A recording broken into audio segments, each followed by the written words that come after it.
مسیح یسوع کے عظیم اور جلالی نام میں آپ سب کو میری طرف سے اسلام۔ ہم آج زبور نمبر 23 پڑھیں گے۔ خداوند ہمارا چوپان۔ خداوند میرا چوپان ہے، مجھے کمی نہ ہوگی۔ وہ مجھے ہری ہری چراگاہوں میں بٹھاتا ہے، وہ مجھے راحت کے چشموں کے پاس لے جاتا ہے۔ وہ میری جان کو بحال کرتا ہے، وہ مجھے اپنے نام کی خاطر صداقت کی راہوں پر لے چلتا ہے۔ بلکہ خواہ موت کے سایہ کی وادی میں سے میرا گزر ہو، میں کسی بلا سے نہیں ڈروں گا، کیونکہ تو میرے ساتھ ہے۔ تیرے عصا اور تیری لاٹھی سے مجھے تسلی ہے۔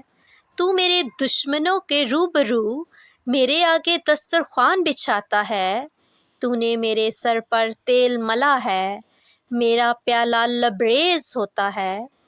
یقیناً بھلائی اور رحمت عمر بھر میرے ساتھ ساتھ رہیں گی، اور میں ہمیشہ خداوند کے گھر میں سکونت کروں گا۔ آمین۔ پاک کلام کا پڑھا اور سنا جانا ہم سب کے لیے باعث برکت ہو۔ خداوند کا شکر ہو۔